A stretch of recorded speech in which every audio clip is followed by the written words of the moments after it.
right, everybody. Welcome back to Steel City Takes. This week, we finally have a good episode. I think we're 1-3 after starting this podcast now. So Finally in the win column, baby. Yes, There sir. There we go. Good to get the first win off of Big dub. About time, really. Huge win for the Steelers. Like, if we were going to have any one of those four, this would be the one to have. Guys, Steelers, Ravens. Like, let's talk about it. What'd you like? What didn't you like? What needs to get better? What got better? You know, what are our thoughts there? My boy Zap, I'll start with you. Oh, man. I mean, I'm pretty excited about the result. Obviously, it's always good to get a win, especially in Baltimore. You know, there was some good, some bad. I think one of my takeaways is that Baltimore is a bad football team right now.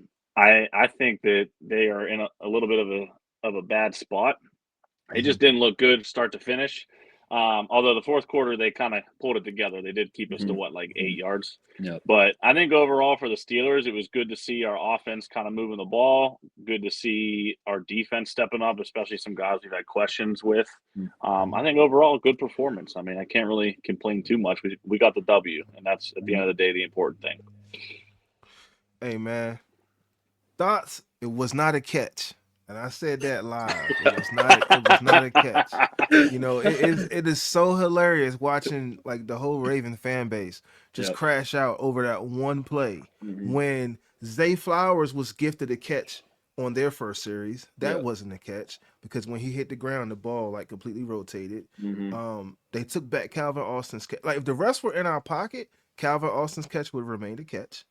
Nobody's holding Rashad Bateman accountable for the touchdown that he dropped. Nobody's holding Mark Andrews accountable for the interception he did on his own player with D-Hop in the end zone. Like there are several factors as to why they lost that game, but they stuck on that one play. And that play wasn't even fourth down, and they got the ball again after that. Yes. Yep.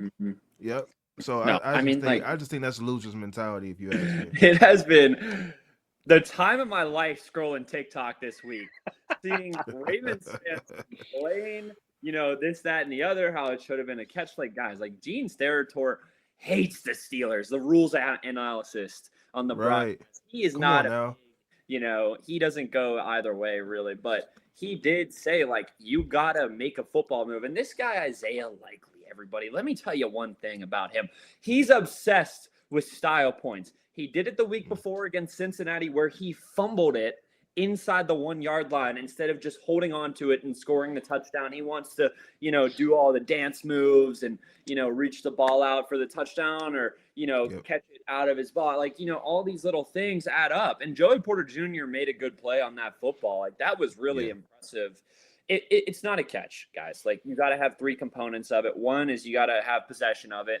Two is you got to get 2 feet down and make a foot. And then three is make the football move or have a third step or something. And people are like, oh, well, what about the sideline catches? Well, they make the football move as long as they contain possession and bring it back to their chest, or as long as the ball doesn't bounce out, it's considered a catch.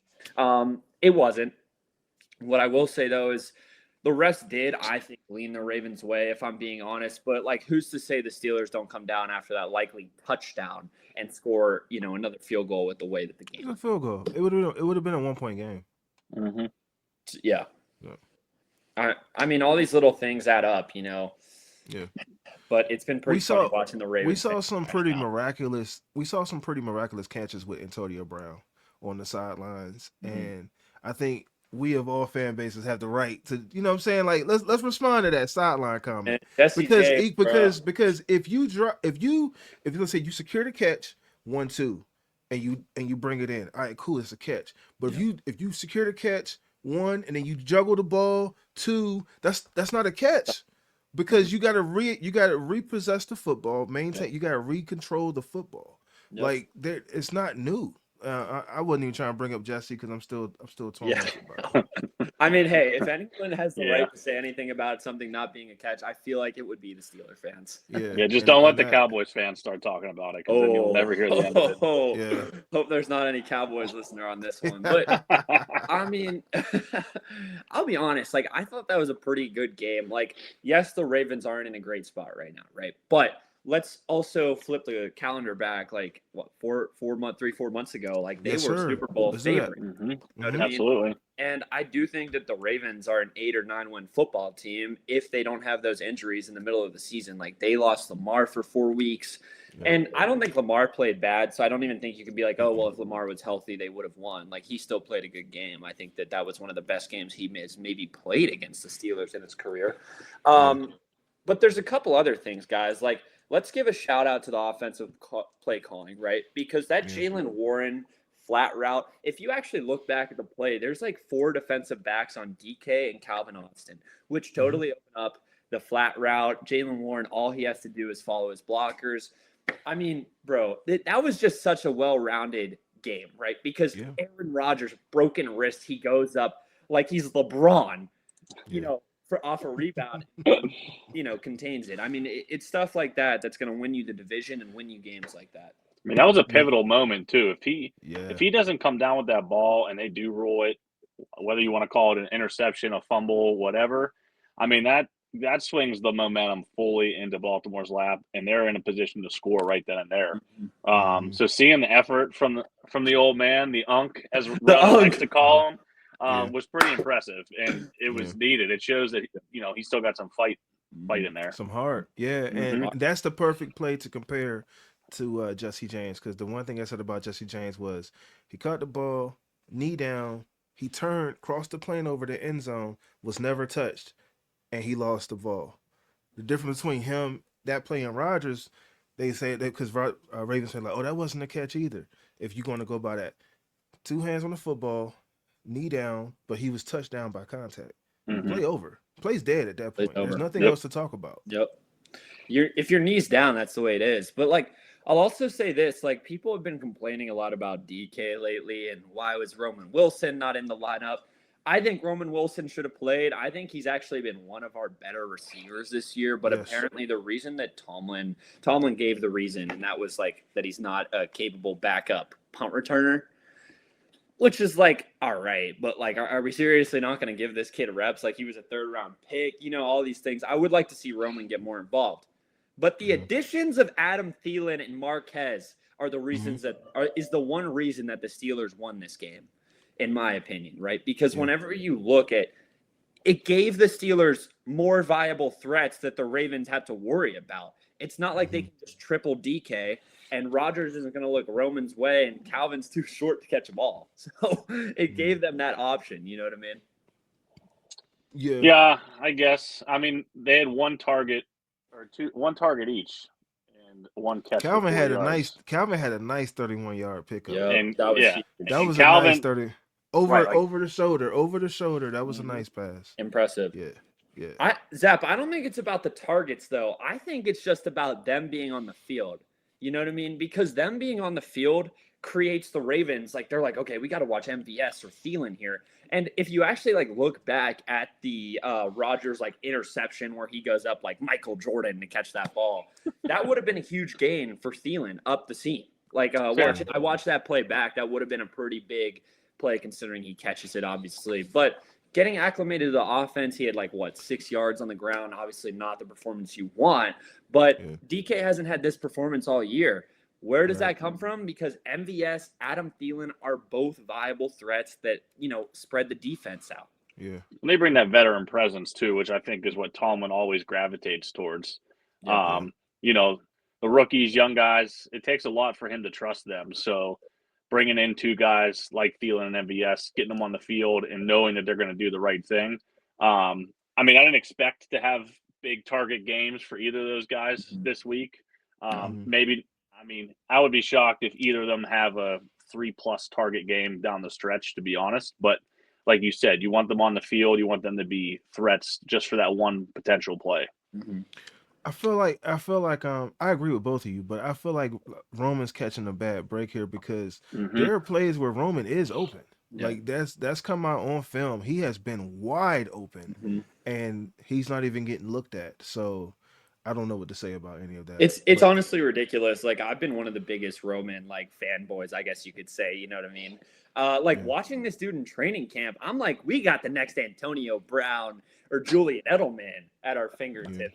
But I honestly think that Rodgers just doesn't look his way. Like, why do you think that we brought in Marquez Valdez-Scantling instead of like Jacoby, right? That's because This is homeboy. Rodgers doesn't work with these new guys unless you're like the number one guy. You know what I mean? Like, that's always been Rodgers' thing. So that's why we called up Thielen. That's why we call up Marquez, because Rodgers doesn't look the younger guys' way. Yeah. Well, the other thing too is go ahead, Boomin. No, I was just gonna say, and there's no film on them either. Like, they introduced a new aspect to the Ravens, like the day before the game. Yeah, I think too. He's kind of getting the short end of the stick. Also, like when you add guys like Thielen and MVS, right? Spots get limited. You know, we have 4 tight ends that are dressing, that are getting reps. Right. You know, so like Connor Hayward being in there for 2 tush pushes and playing special teams, like he's not going to be off the active roster, right? Like a guy like that is taking up another receiver spot where you might have a team that has 6 wide receivers active. We only had 5, I believe. So like that matters into it as well. Yeah. No, what is Jonnu doing? What is Jonnu doing? Like wasting our money. I feel like that's an easy slot right there. You know what I'm saying? He could be a healthy scratch if he needs a week off or whatever. But you can't tell me Roman's not good enough to do punt returns. Like you just can at least be a backup punt returner. Like you need somebody on the field that can be an emergency backup punt returner, and we don't have nobody. Nope. I just found it ridiculous that Scotty Miller got the call over Roman. Like, because Roman was your wide receiver too. If we just look back 3 weeks ago, like he got more snaps in California over there in LA than Calvin Austin did. You know, I mean, it is what it is. You know, like I'm not going to go out. He's got to perform, and I think he has when he's been given the opportunities. Like I can think of 3 great plays from him, but I'll be honest, that Colts fumble sunk him down right back down. Yeah, it did. Yeah, it did. Yeah, it did. That hurdle is kicking people's ass this year, bro. That's why him and Caleb Johnson have just like. Yeah, I mean, Caleb Johnson, we thought was going to get touches maybe at this point of the year, be the guy. And I mean, since he had his gaff, he's had like 5 carries. Bro. We give that dude 3 carries a game, and I think he averages out around 6 or 7 yards. Like I'm serious on this guy. Like you know, he carries it well, like right up the middle. He'll get like I think he had a 10-yard gain on Sunday, and I think he only had 2 runs. Yeah. Well, he only had. I'm looking at the snap count because I was curious about Scotty Miller.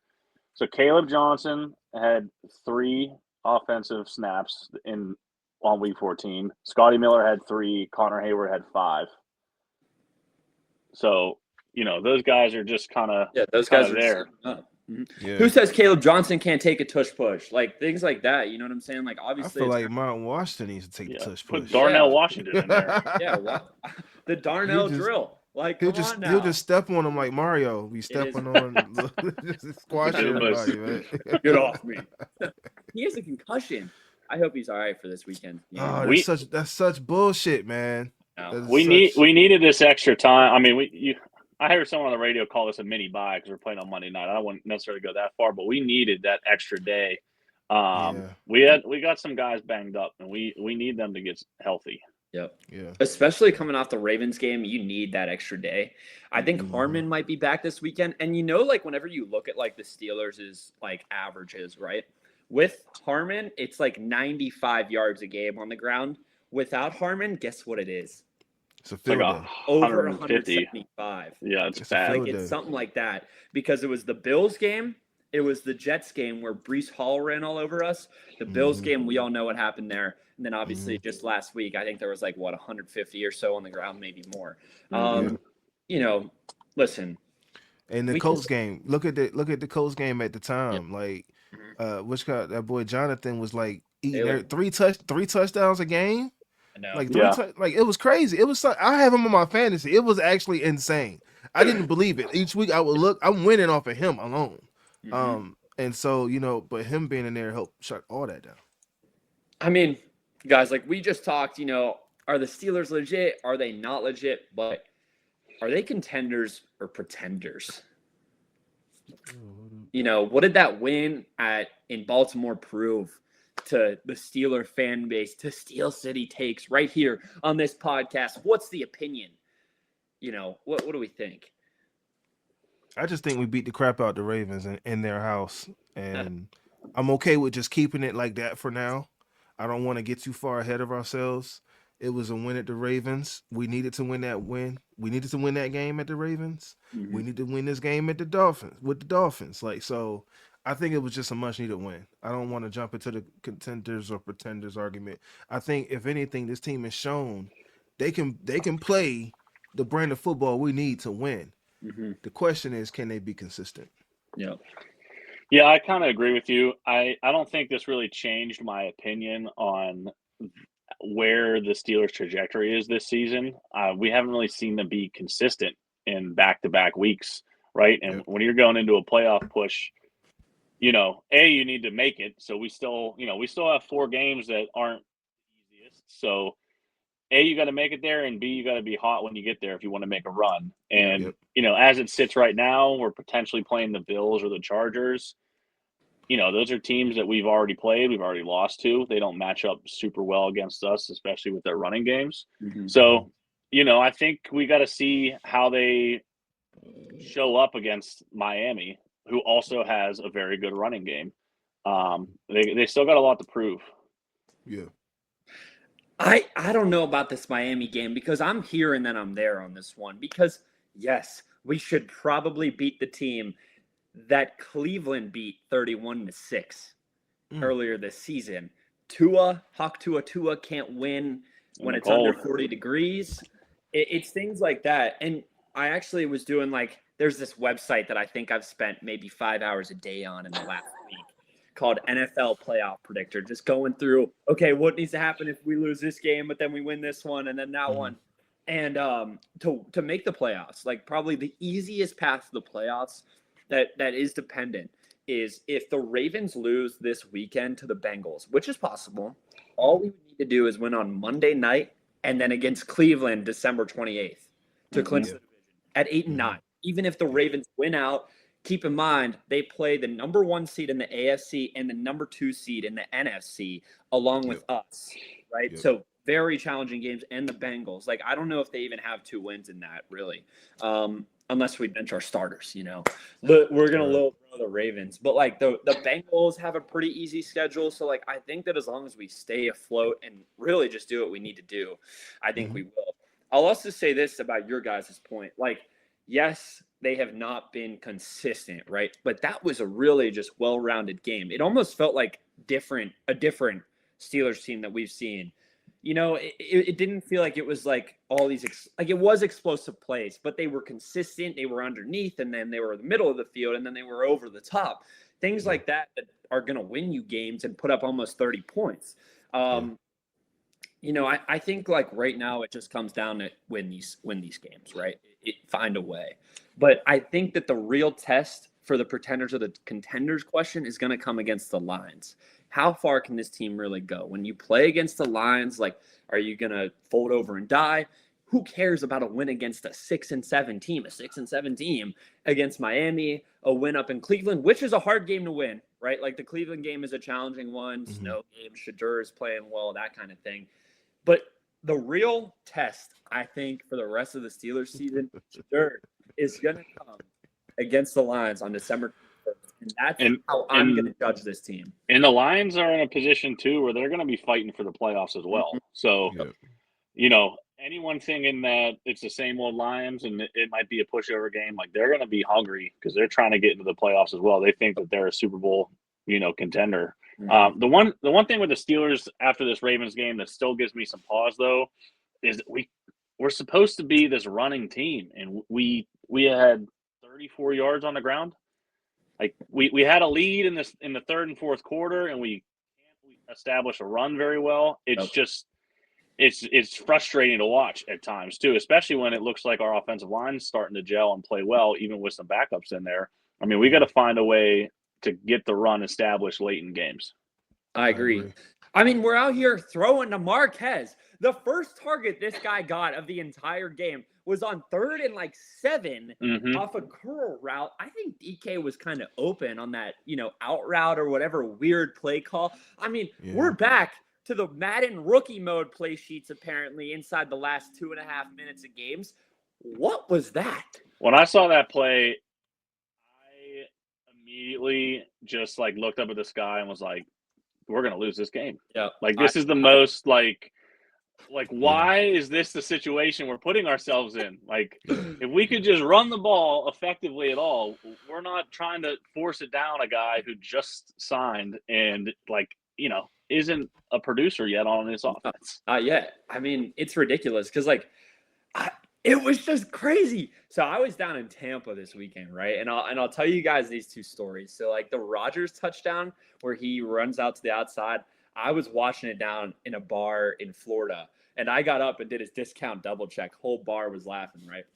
But I was watching it flying home like from Pittsburgh. Like I was literally like we were 5 minutes from boarding, and the Patrick Queen happened, and then the Marquez, like the people at the airport were watching the game through my reactions at that point. You know what I mean? Because I was like, no, what are we doing? Marquez, Valdez Scantling is getting a target in the last 2 minutes of the game. His first target all game, and we gave it to him like in this situation. Yeah. Bliss, man. Yeah. I don't know. Like, you know, if we scored 3 points in the fourth quarter, I mean, this was like the first game I've seen Boswell in like since the Jets game. Like, so I mean, but if we scored 3 points in the fourth quarter, different scenarios, different things could happen. But I agree, fourth quarter is where we need to be running the football. Like that's where we need to be running the football. But Rodgers did have 284. So I mean, yep. And I think that Jaylen Warren underneath touchdown like could have been classified as a run. You know what I mean? Like that. Like yeah. You know, those short passes. It's a little dump off. Yeah. You know, it's you got to kind of watch it sometimes. But like I agree with you guys. Like the fourth quarter has been our biggest issue in the second half all year. That's all. It's been horrible. Yeah. Like Zap, you sent in something the other day about like the Steelers have had 9 games where they go into the locker room at halftime with the lead. Yep. And we are like 5-4, maybe 6-4 now after 6-4 now. Yep. But still, like, you know, we have our defense on the field. They've played 300 more snaps on defense than offense. That's not how you win games. I think the time of possession was decent on Sunday, but still not great. You know what I mean? I think we have a great defense if our offense can play defense, if you know what I mean. Like if they can keep them off the field, when they do get on the field, you will see those splash plays. They're gonna be rested, they're gonna be ready. I think part of the problem with us is we go into the game with good. I would say we go into the game with, you know, considerably good game plans, but they don't adjust. Like we need to have people that can adjust too. That's it. Like I think, hey, I'm pretty sure these guys know what they're doing, but they got to be able to adjust. Everybody else is adjusting, but us. That's what that stat tells me. Yeah. And Ronan, just to your like time of possession question, Ravens had the ball for 33 to our 26, so it's still skewed the other way. But you know they had a lot of possession in that fourth quarter, and again, that's where that comes from. That's similar to the Bills game. How many more plays do they have than us? Let me get into my bag here and check that out for you. Total plays, we had 51. They had 77. Like that's so bad. It's not good, man. That's like 26 more plays. Yeah. There's one way. There's one way. This is it. You ready for this? To beat Mahomes, to beat Allen, to beat Hurts, to beat all these huge quarterbacks, great offenses. And you want to know what that is? Keep them on the bench. Yep. That's the only way, because what happens when you have no risk? They can't score. When you hold on to the ball for 30 to 35 minutes, like we saw this about a year ago when we played Philadelphia, and they held on to the ball for about 14 minutes in one quarter. Yeah, that was crazy. Yep. In the fourth quarter, right? Like that's an issue. And that almost happened again against the Ravens. Fortunately, it didn't. But, I mean, I don't know if we should be, like, applauding the Steelers for being so great in the second quarter. I just think the Ravens have almost a mirror image of Mike Tomlin at the helm as well, and John Harbaugh. Like, this guy didn't make any halftime adjustments considering DK over the top. Like, the first play out of the locker room was a 40-yard strike to DK with Rodgers scrambling around like Lamar. I mean, Lamar was probably not. He was like, yo, I got to write this down. Like, someone get this on. You know what I'm saying? But, like, I mean, seriously, like, we look at these teams, and it's just like We got to be better out of the tunnel. I said it on last week's stream. We should play Renegade coming out of the locker room after the second half because something's got to change with this team. Bump it in the locker room if you need to. Honestly, you're not wrong. The Ravens were one of the worst teams in the first half. We're one of the worst teams in the second half. And again, we saw that play out exactly how that was written. Yep. Yeah, our offense definitely has to play defense. That's going to be the key to us taking it to the next level.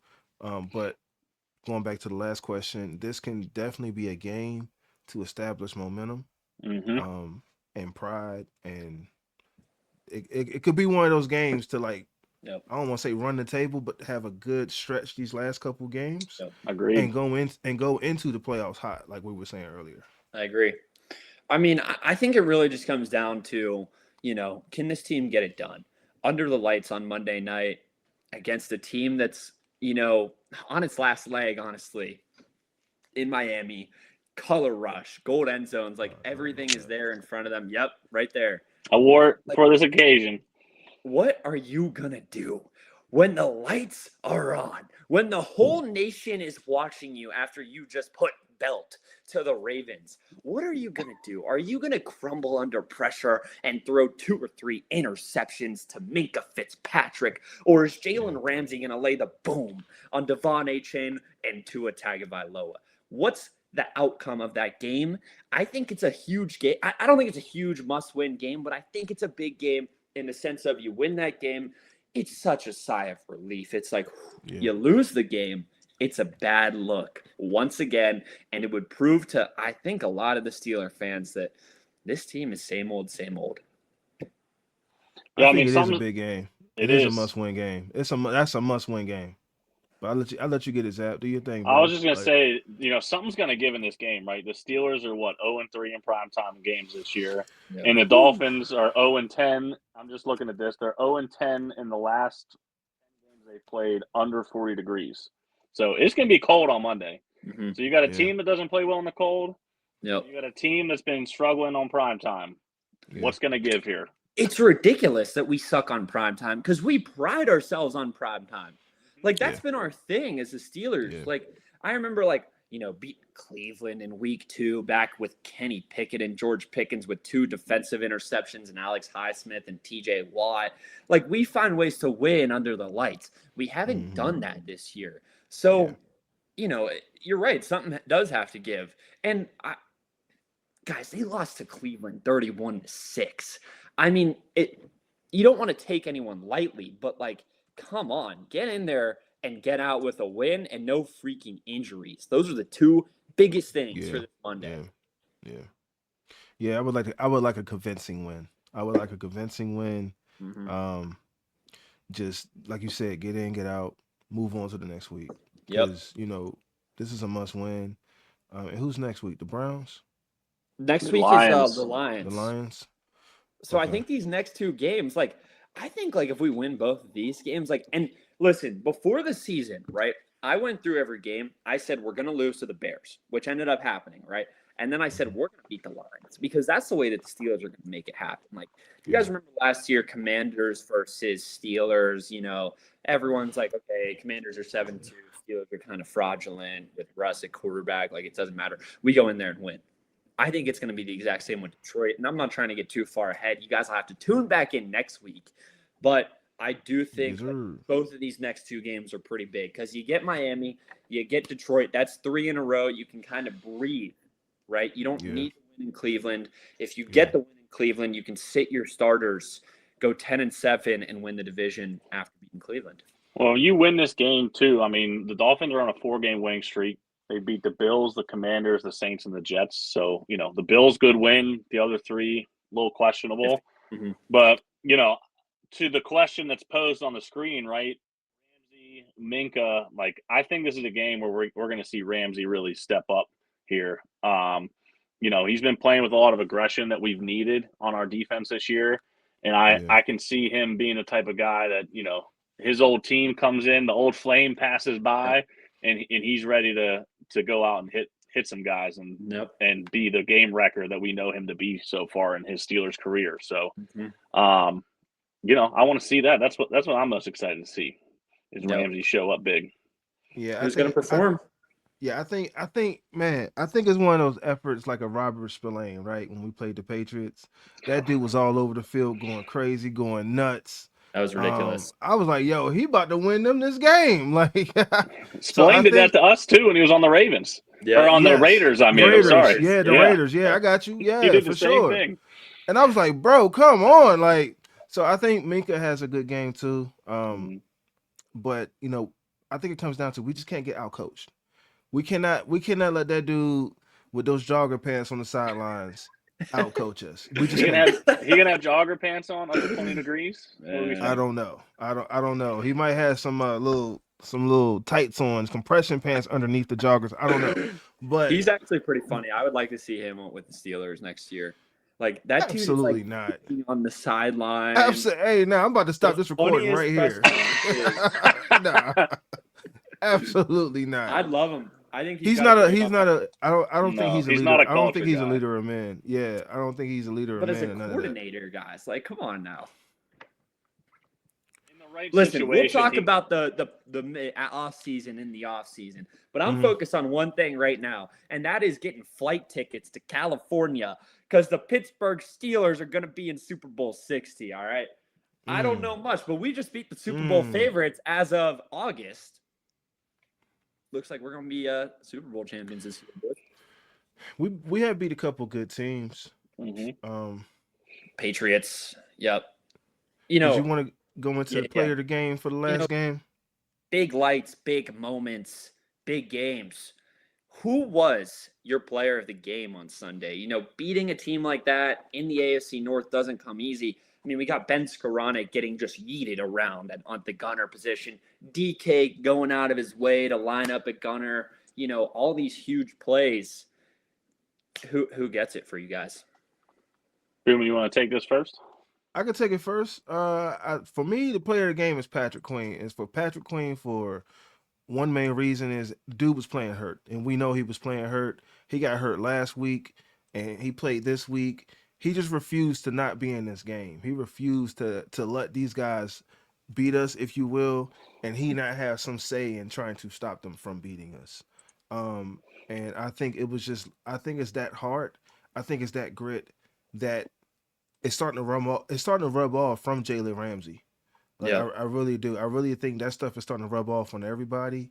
Yep. And if everybody can grab a hold of that kind of energy, man, it's scary. It's scary, what they could do. So I think PQ plays with a little extra spice against the Ravens. Well, I would say we were just talking about, Ramsey, Minka seeing their former team. I mean, Patrick Queen, that was a homecoming for him, kind of, you know what I mean? So he laid it all out on the line there for sure. Yep. But I think I'm going to give my game ball to the offensive line. I know we didn't run the ball very well, but, I mean, Rodgers was clean all day. He had lots of time to throw. He had enough blocking to have a rushing touchdown. It was his first in 4 years, I think, something like that. Got the discount double check. Yeah. I think that might be a little bit of more of a hot take. Queen obviously had a fantastic game. DK did as well. Some other guys did also, but I think with some guys, I mean the offensive line was a huge question mark coming in the year. We have some injuries there. Broderick wasn't playing. And they stepped up. So that's who I'm going to give the game ball to. Nice. Listen, I like both of your selections. Like the line is a good one. And then PQ seems to play his best games against the Ravens. But I had made a video on Saturday pointing out that DK Metcalf hadn't had a 60 or even a 50-plus yard game since October 12th, right? You did say that. Week 5, week 6. Mm-hmm. It means a lot for the Steelers to, right now in the position that they were in, for Metcalf to go up after Zay Flowers had just caught a huge pot, right? Say that very iffy on the first drive where, I don't think that was a catch, right? But DK comes out, first passing play, first play of the Steelers' O drive to go over the top and catch it. Things like that completely sway the momentum and then lead into the Rodgers rushing touchdown discount double check style.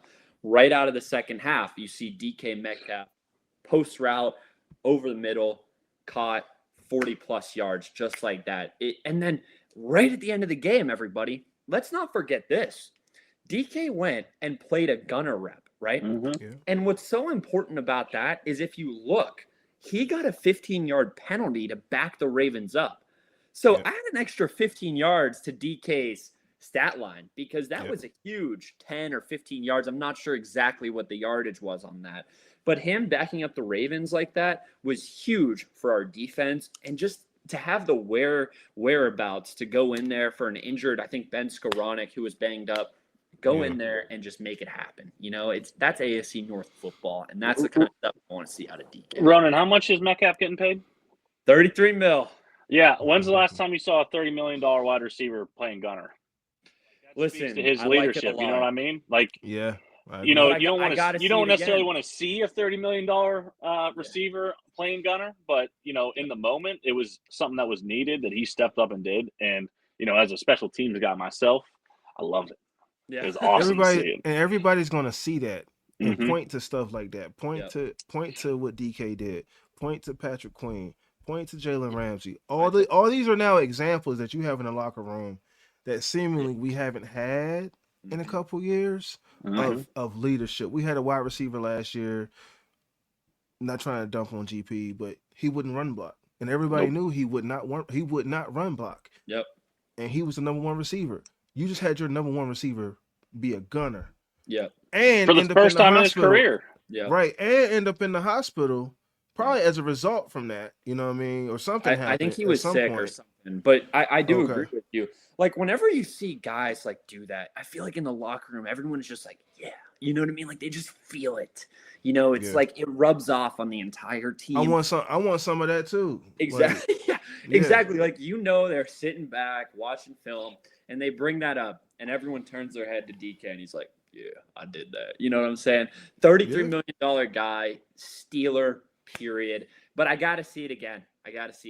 Agreed. Yeah. I'll go from there. But I we agree. can't have these, you know, Ireland game, Cleveland game, and then fall off for 8 weeks and then come back and play the game of your life and then fall off until to the Dolphins. Until we're exactly.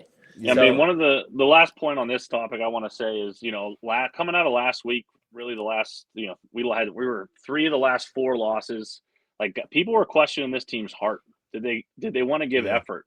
Especially at the end of that, you know, Buffalo game, it was like, are these guys even like trying, or do they even give a crap anymore? Yep. And they answered the bell like, yes, they did very well against the Ravens. They showed they still had the heart. They showed they still had the fight. So we got to see it again. Let's see it on Monday. Let's see it on Monday. Real quick, that's why I said Patrick Queen, because he was questioned by Trey Essex, who Trey Essex said he's not a Steeler. And he did say that, yeah. He came out and had a monster game against the Ravens, and we all love beating the Ravens. So, you know, that's part of the reason why I said PQ as well. I like PQ. I like him, but he's got to play like that in every game, guys. I agree. No. We're saying for this game, this game, definitely. That's it. That's all I'm saying. But I just want to see it again, you know. And I kind of like, you know, not to be like, I don't want Josh Allen, right? Like last week when Patrick Queen laid the boom, I thought he was Big Justice out there laying the boom. You know what I mean? Like, you know, right? Josh Allen sliding probably somewhat. It was flaggable, right? Like, let's be honest. But I like that because it's long term, right? It strikes fear into Josh Allen to run. He's like, I ain't running no more, man. I just got decked. You know what I mean? Things like that really the implications of that hit were probably massive throughout the rest of the game. And, you know, obviously it didn't pay off, but that's it. I mean, you know, listen, we talked a lot last week. We put a lot of blame on Mike Tomlin, on Arthur Smith, on Terrell Austin, things like that. The Rooneys even came up. Is it still fire Tomlin? Did he quiet the noise, you know, kissing the camera goodbye after that win? What's the attitude? What do we think?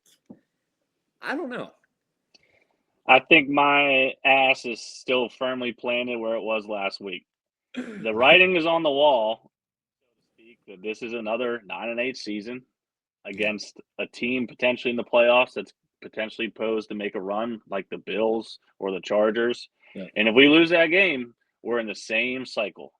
History is just repeating itself. Yeah. So I think I'm still in the same camp I was last week that, I think his time is ticking towards an end. I would love to be wrong. I'd love to see us, make the playoffs and go on a run. I think this is the type of team that, it's a coin flip team every week. Sometimes we're good, sometimes not so much. Yep. But you get hot at the right time, you just never know what can happen. So I think I'm still leaning on the side of the fence that it is his time to go. But at the same time, winning changes everything. Like if he wins out and we make the playoffs, win a game, I mean, bring him back. Yeah. I agree with that. I'm in the same, stance as well. We could win out. We could make a Super Bowl run. And I still think that major changes need to happen in our building, in our camp. Because for one, we know we're a bad second half team. How do you address that? You have to address it with new coaching. Something somewhere has to change. Yeah. And we've seen this now for a couple seasons. And we're getting closer to whether it be Will Howard or you draft a quarterback. Hear me out. Or you draft a quarterback. You don't want to establish bad habits. You know what I'm saying? You want to have everything fresh. You know what I mean? You want to have everything fresh. I think what you saw Sunday was Mike Tomlin being a Steeler. He I don't care how bad the season is. We're still going to go out here. We're going to kick the Ravens' butt. You know what I'm saying? And that's where he gets respect because it's like he is a Steeler. He has done well here, but it's just unfortunate unless he changes to keep up with the times.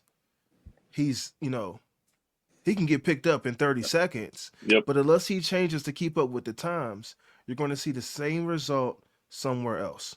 You had the stats up about how many different quarterbacks we've had. Yeah. They all look the same. We got all these different coordinators, offensive coordinators, defensive coordinators.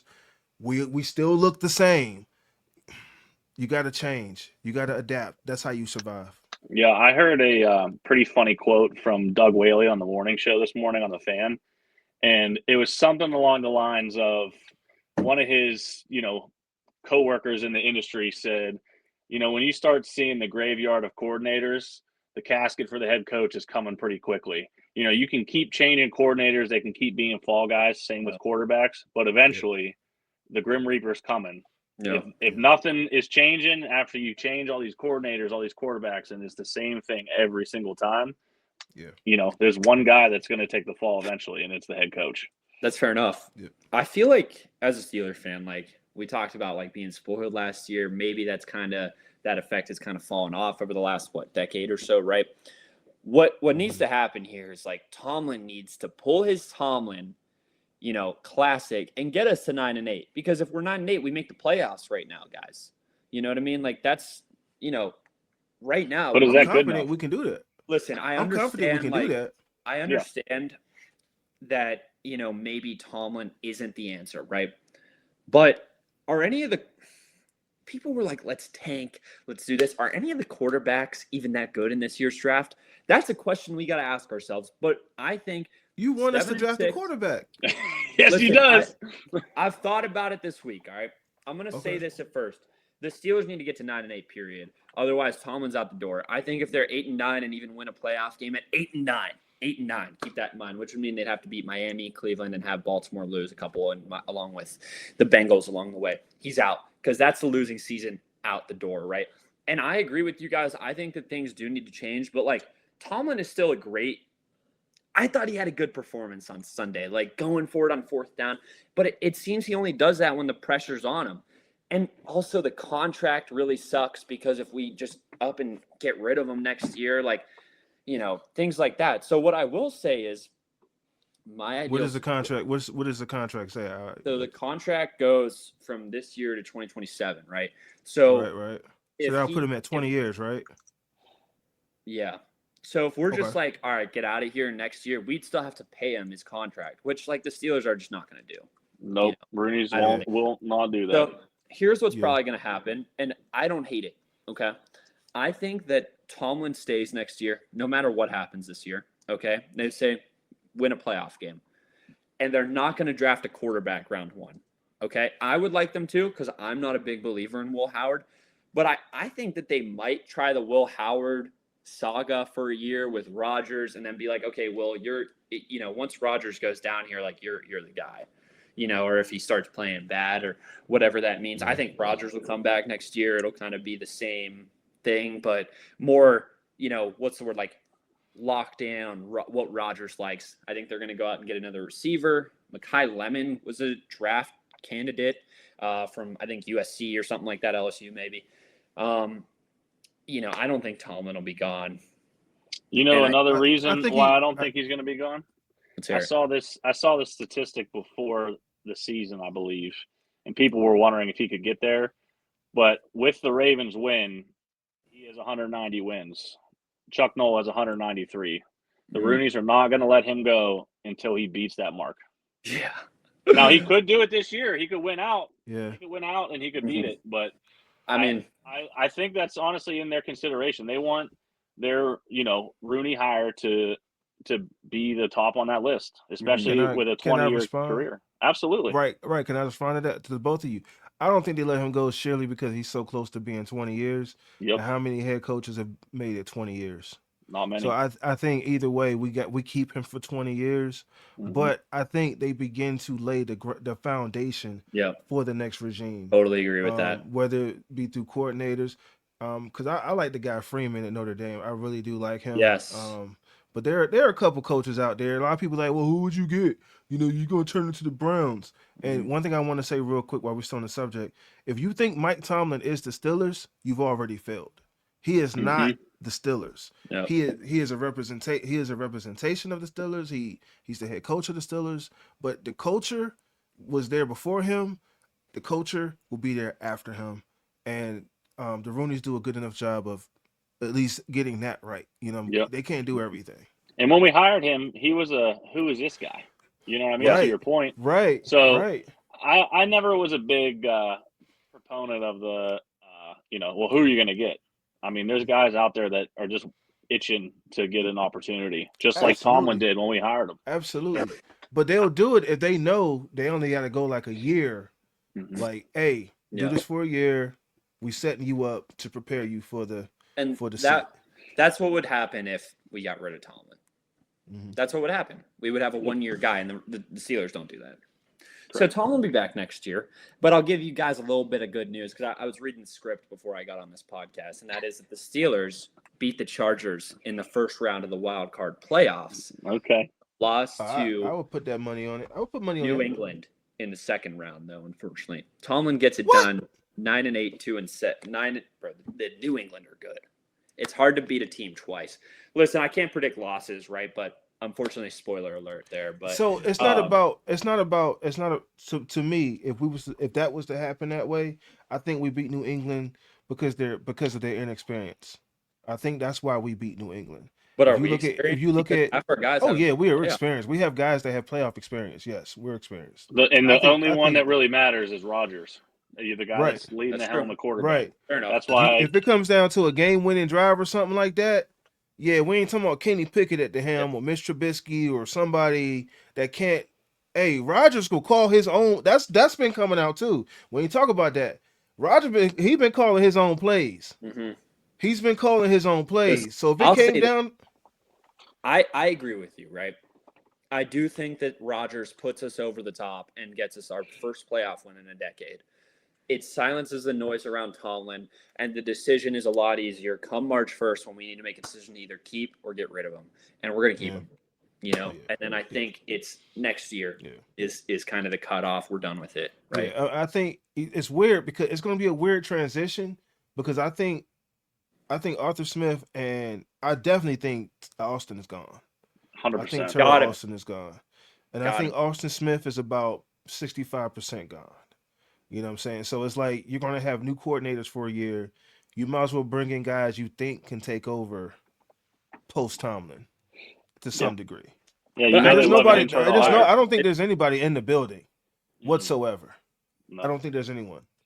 So they might bring somebody in for a year, see how it goes. But if not, they still might cut everybody and bring in a fresh. Because whoever they bring in as head coach, he gonna have his guys. He's gonna have. Let's say we bring in Freeman. He might bring everybody from Notre Dame with him. That happens sometimes. You know what I mean? Or somebody on his staff might turn up being a head coach, but if that's not the case, everybody might come. You know, he got his own squad. He got his own team. How they conduct business. Yep. And he might That's be fair like, "Hey, enough. you like me?" Just like Caps. You be like, "Hey, you like how I do business? I got Zap and Boomin too." You feel me? Like Yep. we're a team. You feel me? Yep. So that's all. I agree with you. And I don't think I'm gonna like go into the rabbit hole of what might happen next year because I gotta see how this year plays out, right? Oh Like yeah. if we don't win a game the rest of the season, like my answer differs. If we only win 2 more games the rest of the season, 1 more game, and barely straggle into the playoffs and then lose, it's things like that that'll make me, be like, okay, something's got to change, right? But we'll get a Steel City recaps crash out coming if that happens. Hey, I got my shiesty. I got my shiesty over here. I'll wear a shiesty for an episode if we lose in the playoffs again. I got my shiesty.